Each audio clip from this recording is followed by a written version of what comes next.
Good morning. Today I'm going to go through some of the things that we covered in class.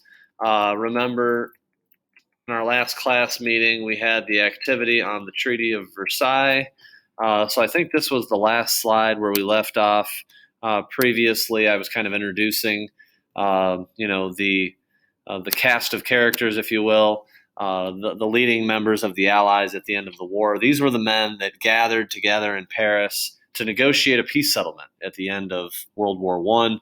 So obviously, you see four men in the picture here: David Lloyd George of Britain, Vittorio Orlando of Italy, George Clemenceau of France, and the American President Woodrow Wilson. It's really, though, going to be Britain, France, and the U.S. that are largely responsible for dictating the peace terms. Italy had served with the Allies, of course, but they did not have the same impact on the war that some of these greater powers did. So in class, I had you representing either the interests of the U.S., France, or Britain.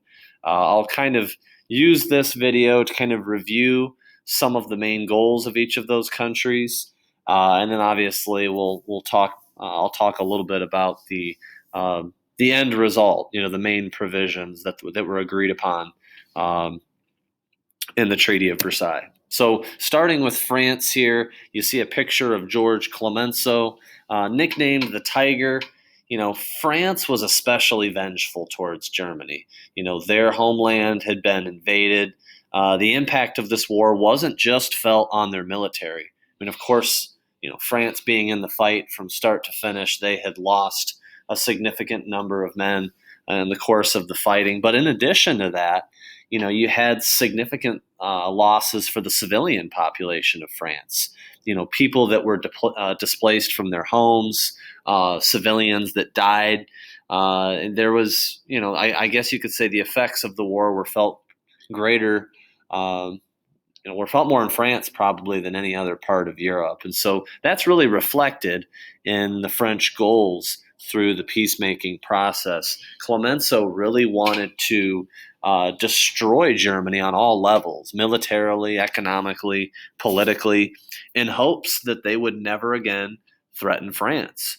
To secure French territory, to secure French borders, he made it a priority that France would regain land that had been taken from them previously. So Germany had taken the Alsace-Lorraine from them at the end of a war back in the 1800s. France wanted it back. France also wanted to establish the Rhineland as a buffer area, basically as a demilitarized zone.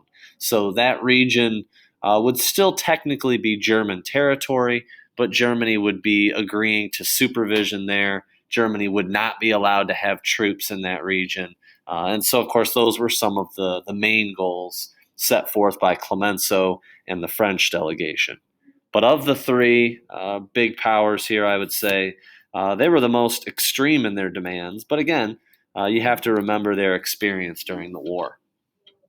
David Lloyd George here is pictured. He was the British representative. Britain kind of represents the middle ground here. Like France, they too were in the war from start to finish. They suffered a great deal as a result of that, had significant losses amongst their military personnel. But, their country had not been invaded the way that France had. And Britain, of course, had long been an economic superpower and wanted to keep it that way. And they were a little bit leery of completely destroying Germany because, Germany was an important trade partner for them before the war began. And they hoped that they would be able to kind of resume, economic activities now that the war was over. The other thing that Britain is focused on is trying to maintain a balance of power. France wants to completely destroy Germany, but Britain's kind of wondering if that would tip the scales too much in France's favor, at least in continental Europe. And so Britain is, they're listening to the French demands. They were willing to give in to some of those, but they were also guarded about France becoming too powerful as a result of the peace treaty that was being agreed upon. The other big talking point for Britain is the topic of colonies. In the process of drafting a post-war settlement, there was a lot of focus on German colonies and what was going to happen to those. Um, of the three, the most idealistic leader was Woodrow Wilson, the American president, and he was talking about, he talked a lot about self-determination and allowing for different groups of people to win their independence. But of course, that would threaten the colonial empires of Britain and France, and those countries did not want to lose their colonies. They were more than happy to uh, divide up Germany's colonies since they were a defeated nation.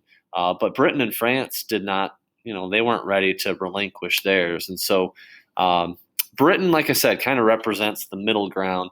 France was especially vengeful. The U.S. being obviously they were, late to the war. They did not fight from the start to the finish. Didn't have the same animosity towards their enemy that maybe the European countries did.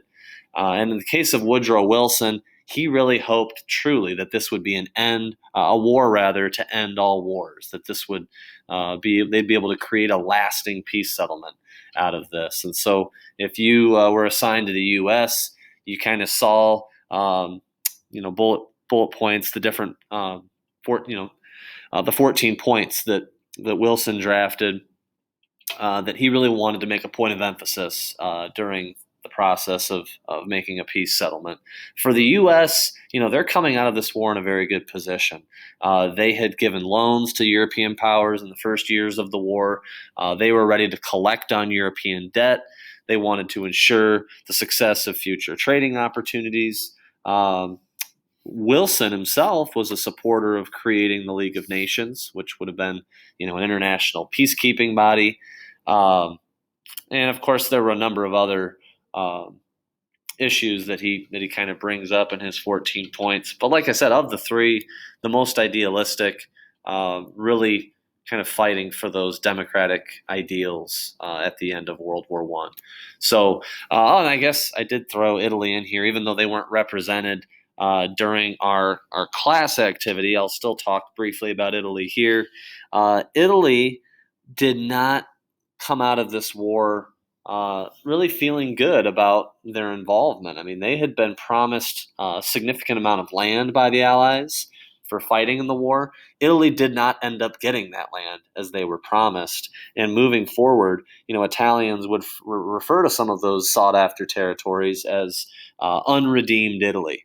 And I think I told you in class this week, later on, Benito Mussolini, the fascist leader who rises to power in the 1920s, he really uses that narrative to build his support base. He talks about how Italy had been cheated at the end of World War I, and that they should fight to kind of retake their place in the sun, if you will. I mean, Italy had once been a great, powerful nation. You think back to Roman times, Mussolini and others wanted to see, Italy kind of restore their position there. Vittorio Orlando, of course, was the representative at the Paris Peace Conference. Given that he wasn't able to negotiate more effectively for Italy, not surprised that he was pushed into resignation.